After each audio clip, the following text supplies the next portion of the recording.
you there?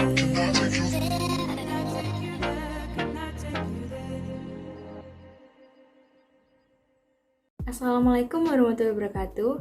Halo semuanya, saya Dita Zara Salsabila.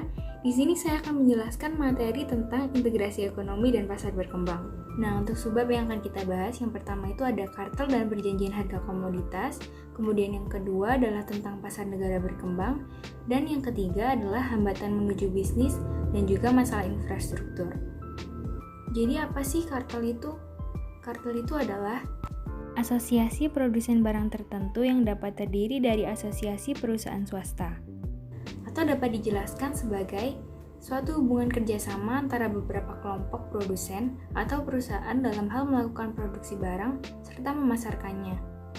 Nah, tujuan kartel sendiri adalah untuk menekan kekuatan pasar yang mempengaruhi barangnya untuk mendapatkan kendali yang lebih besar atas pendapatan penjualan.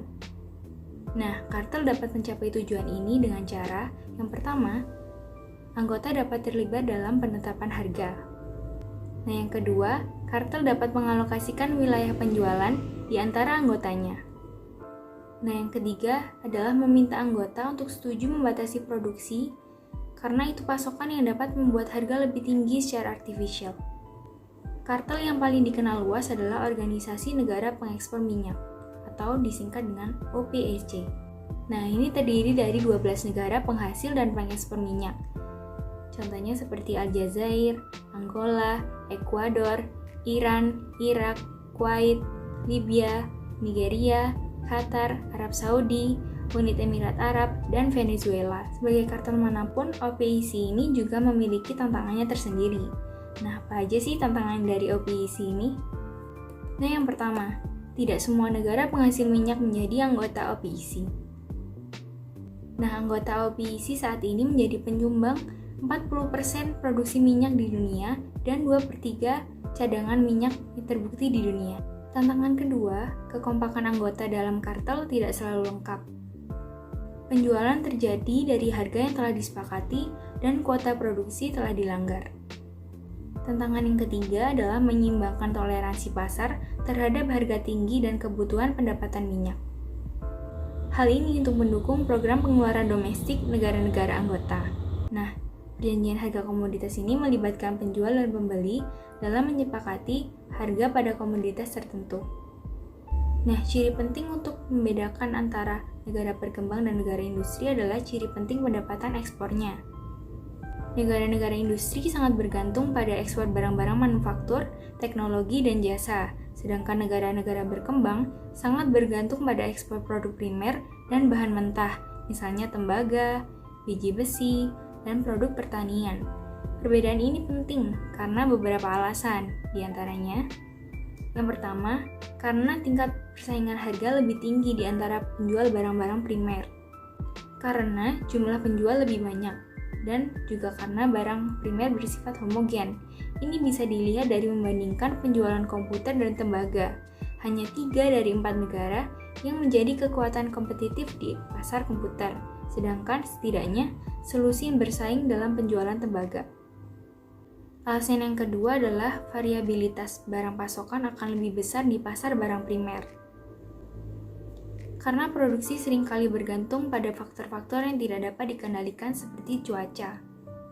Nah, pembahasan selanjutnya adalah pasar negara berkembang. Kira-kira apa sih pasar negara berkembang itu?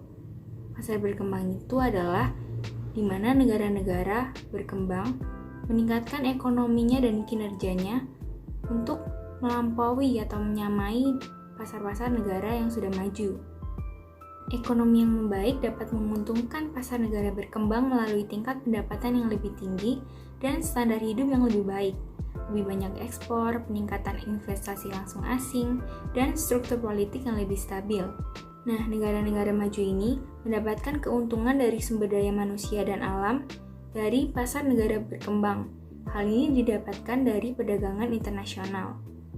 Pasar berkembang yang besar adalah Cina, India, Brazil, Argentina, dan Indonesia, sementara Rusia dan negara-negara bekas Uni Soviet yang dikategorikan sebagai pasar dalam transisi dari ekonomi yang direncanakan secara terpusat ke pasar ekonomi berorientasi. Pasar negara-negara berkembang menampilkan faktor-faktor yang menjadikannya dia penting secara strategis. Apa aja sih faktor-faktor tersebut? Kita lihat yuk. Yang pertama, demografi konsumen yang menguntungkan. Yang kedua, pendapatan rumah tangga yang meningkat dan ketersediaan kredit yang meningkat, serta peningkatan produktivitas yang menghasilkan harga yang lebih menarik. Bisnis saat ini lebih mencari ke pasar negara berkembang untuk meningkatkan pertumbuhan dan keunggulan kompetitifnya. Karena bagian dari negara berkembang saat ini sudah melebihi negara-negara maju selama dekade terakhir. Nah, pembahasan selanjutnya adalah hambatan menuju bisnis. Terlepas dari daya tarik mereka untuk melakukan bisnis, ternyata negara berkembang itu juga bukan tempat yang mudah loh untuk melakukan bisnis. Hambatan terkait juga ada untuk perusahaan internasional dan berbeda di setiap negara. Ini termasuk pembatasan sektoral pada investasi asing, subsidi pemerintah untuk industri lokal, persyaratan pengadaan lokal, standar teknologi yang berbeda dari standar internasional, masalah transparansi dalam pengadaan pemerintah, dan proses peradilan, peraturan yang tidak jelas, prosedur pelabuhan dan bea cukai yang memberatkan, hambatan tarif tinggi di negara tertentu, kategori dan perlindungan yang tidak memadai untuk hak dan kekayaan intelektual. Lalu untuk masalah infrastruktur. Tantangan untuk perusahaan internasional di pasar negara berkembang salah satunya adalah permasalahan infrastruktur. Contohnya adalah jalan yang buruk,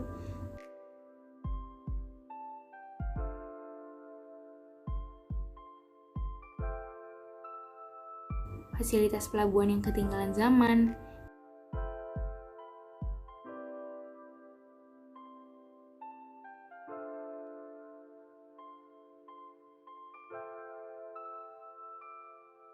kurangnya kapasitas pendinginan, dan sistem distribusi yang tidak efisien membuat produk sulit dibawa ke pasar.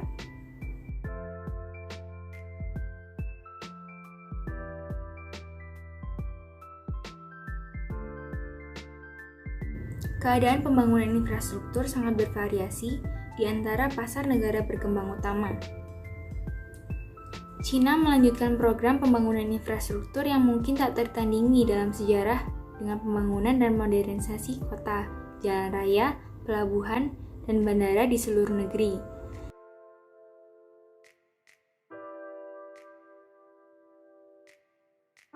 Dalam kampanye kepresidenan AS 2008, saat itu kandidatnya adalah Barack Obama. Dan pada saat itu beliau menyatakan hal sebagai berikut. Pikirkan tentang uang yang telah dihabiskan Cina untuk infrastruktur, pelabuhan mereka, sistem kereta mereka, bandara mereka, semuanya jauh lebih unggul dari kita sekarang.